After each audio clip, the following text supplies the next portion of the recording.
Okay, so good morning, good morning. We are doing the top 5 tips for interviewing, and we are going to start with a video. So this video is called Sorry I'm Late, and see if you can pick up what exactly is not so right about this interview.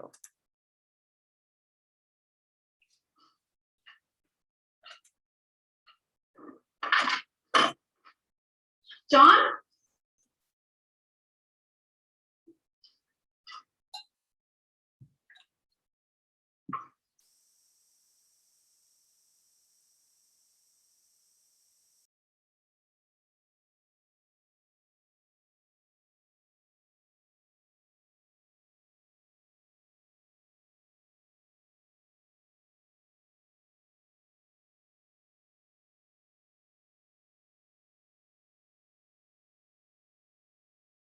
Is there supposed to be audio? When you muted your mic, it muted it.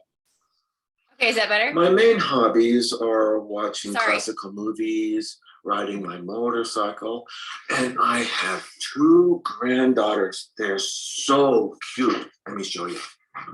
Oh, that's okay. I'll take your word for it. Do you have a resume? I turned it in with my application. Okay. All right. It says here. Look, I found them. Aren't they adorable? And wait, there's my dog. Isn't that cute? Very cute. It says here that you only had your last job for a couple of months. Can you tell me why it was so short? You know, I hated that place.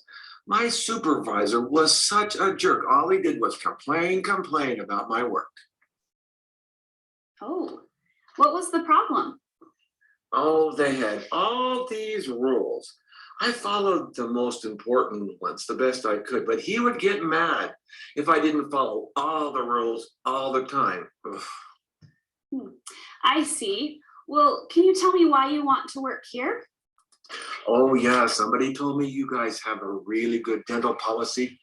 I've got trouble with this tooth right here. It needs a lot of work. Okay, I think I've heard enough. Do you have any questions for me? You know, what does this place do? Well, we have a restaurant and we make frozen desserts that are shipped all across the country. Cool. Well, it's been nice meeting you. Well, now when will I know if I get the job? We'll make phone calls tomorrow. Okay, see you later. See ya. Okay, so what are your opening thoughts on that interview? Uh-oh. That was horrible. Whoops, he made like every mistake you can possibly make. Do you think he got the job? No, I kind of don't think so. So let's do a deeper dive into this and see how he could have improved and what that means for us. So first of all, he did not do a very good job selecting his employer. No, let's see here. So before the application, of course, you want to make sure that you understand who the employer is. You should walk in knowing exactly what they do, what you are applying to do with them, and what your relationship to the company will be, and vice versa. So before you even apply, you really want to start by researching yourself. What are your strengths? What do you want out of a job? And you're in such a wonderfully unique situation because you're in school now. So you have the moment to pause and think, what do I really want? What am I really looking for? What kind of environment is going to best suit me? So for example, I have a friend who actually works for an attorney in a paralegal-like position. So she was working as the only woman in a male-dominated environment and felt like that really wasn't the right place for her. It was far from her house, and she was constantly being bombarded with more and more work. So she sat down and was like, this isn't working for me. And as she started researching other jobs that were available, she found one that is completely opposite, where she's working for a group of 3 female attorneys. She's the only assistant, but it's a smaller company, and it's only 5 minutes from her house. So that checked off a lot of boxes for her that she was looking for. So not commenting on any differences between gender, male versus female, but a very particular situation where she got to sit down and think, what do I really want in the place that I'm going and spending 8 to 9 hours a day in? What's going to work well, and what are my strengths? What's the position going to require, and what is the employer all about? So before you even get to the interview, selecting the employer is really important. Now, clearly this guy, he selected the employer based on their dental package and didn't really know what they did. So that was not such a good choice for him. When we talk about interviews, there are a bazillion kinds of interviews, but the 3 most common are behavioral, technical, and social. Have you heard of these different interview types before at all? Okay, kind of not so much. So even the interviewer might not know that they're doing this, but they are. So once you make it through HR and the screening process, you get to do the meet and greet interview. Now, this interview is generally going to be behavioral or technical. A behavioral interview is looking at, you see that root word in there, your behavior. How are you going to handle particular situations? Are you able to be flexible? Are you able to be creative? And this is where, in that preparation phase that we just talked about, you want to have some stories available to share your strengths, times when you had to troubleshoot or problem solve, and use that show tell idea. I'm really glad you asked that question. Let me show you by telling you about this situation I encountered at XYZ. And because I have these strengths, I was able to do this and use creativity and flexibility. So again, the behavioral interview is looking at your behavior, how you handle yourself in a variety of situations. And like Dragana mentioned earlier, this is a deeper interview. She was in front of 3 different managers just firing these different questions at her. So I would term that as a behavioral interview. The technical interview is looking at your technical skills. You might have to do a test. You might have to do a line of code if you are doing health information systems or web development. Paralegal, they might be testing your skill set in, I don't know, I'm not a paralegal, so I couldn't tell you exactly, but is anyone in here? Some of you are paralegals, right? Yes? Are you going for a paralegal?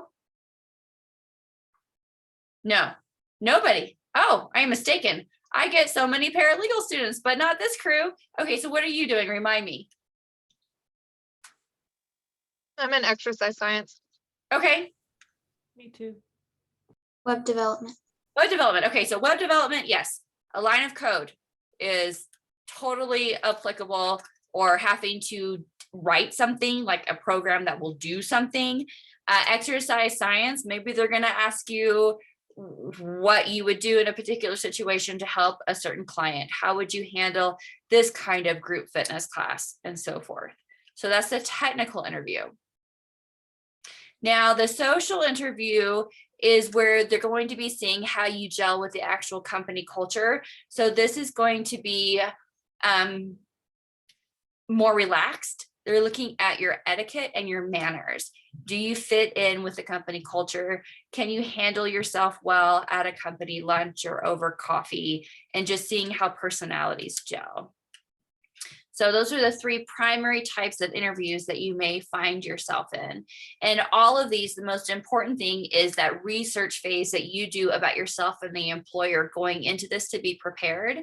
What can you bring to the table? How are you going to help the employer? How are you able to work with the employer to continue to bring them to the next level? Because that's what we're all trying to do, right? We're trying to have a livelihood, but also just having a sense of purpose when we go to work every day.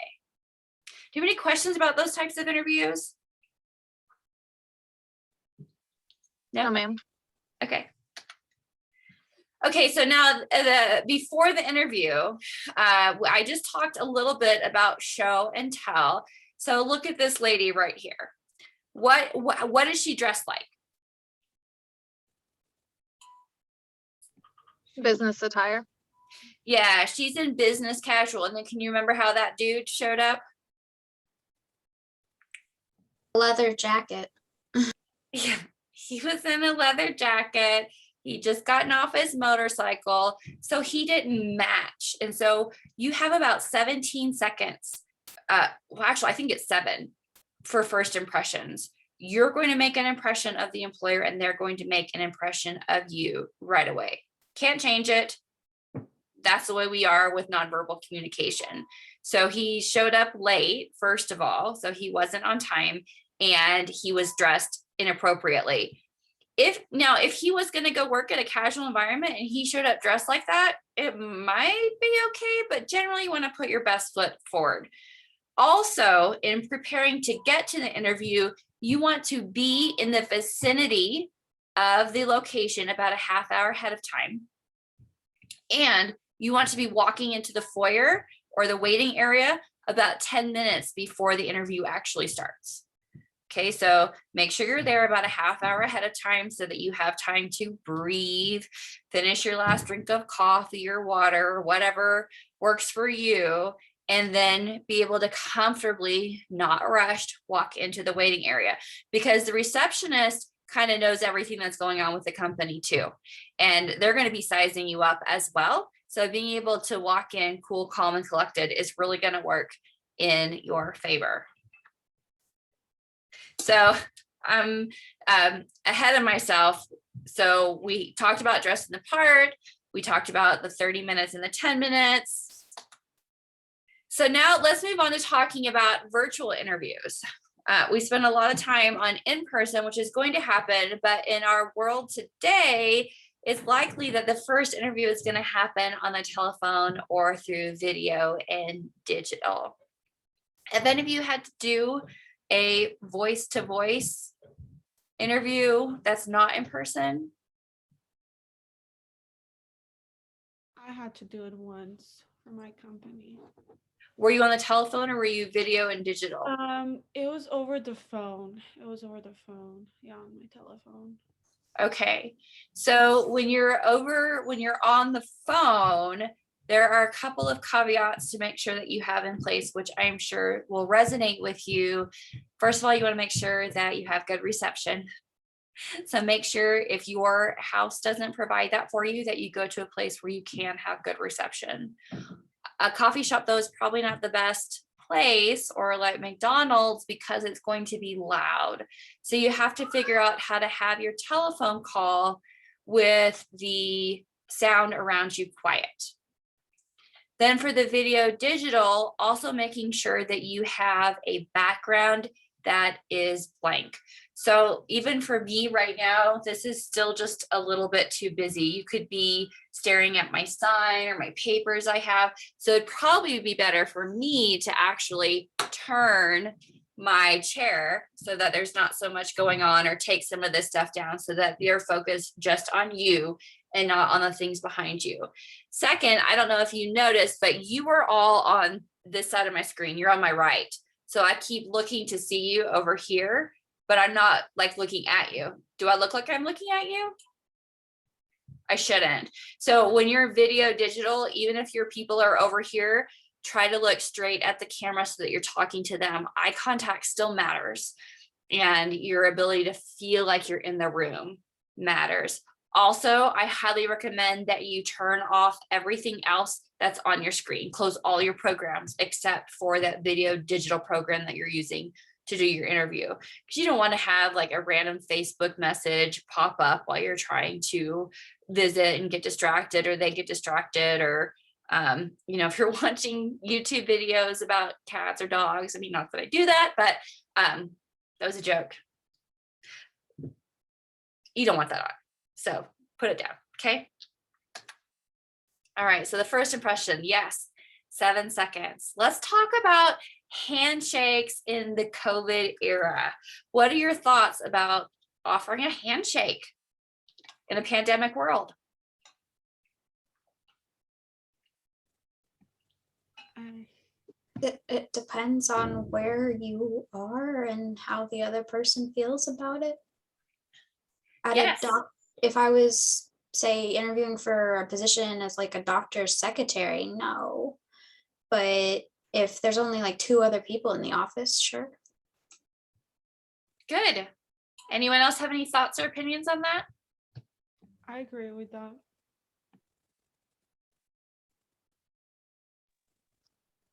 I still feel it's respectful for a handshake. I think once you meet the person, then you can sense their vibes, and you can kind of tell right off if a handshake is appropriate or not, and just kind of go from there.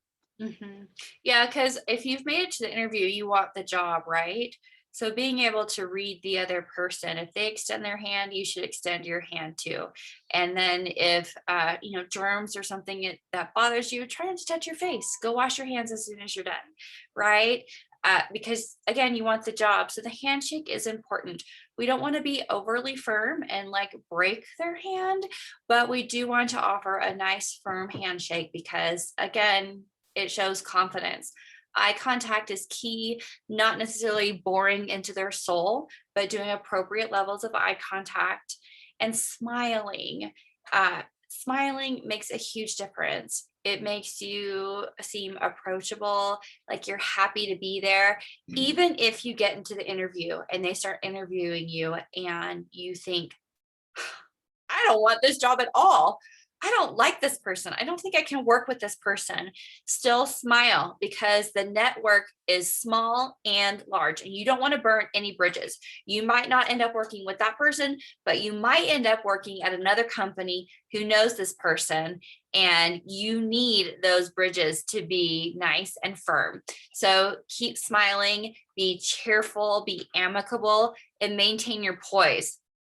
If you get tongue-tied, just take a minute, take a sip of water, and collect your thoughts.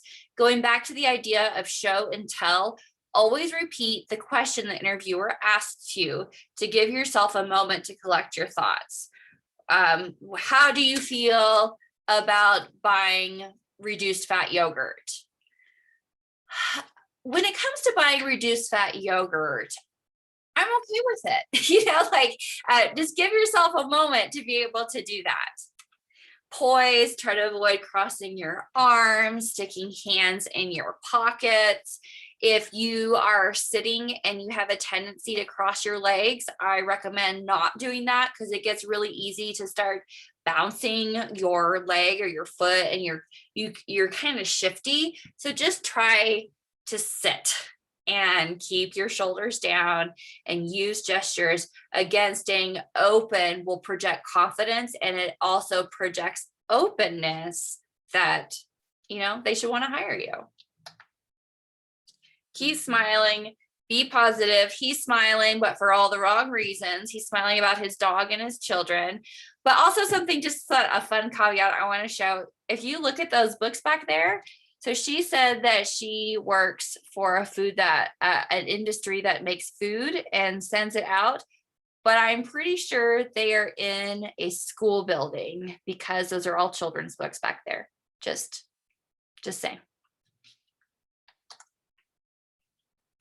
During the interview, we've talked about this already. Respond questions with because.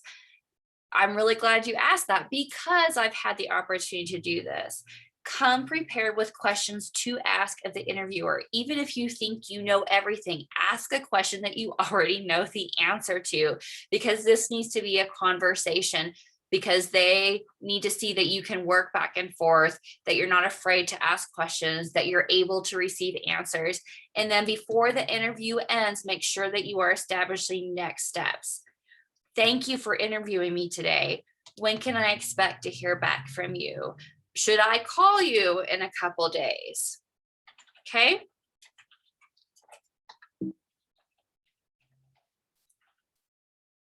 And then finally, as soon as the interview is over, make sure you send a thank you card. You can send it by email or you can send an actual card. I'm a huge fan of both.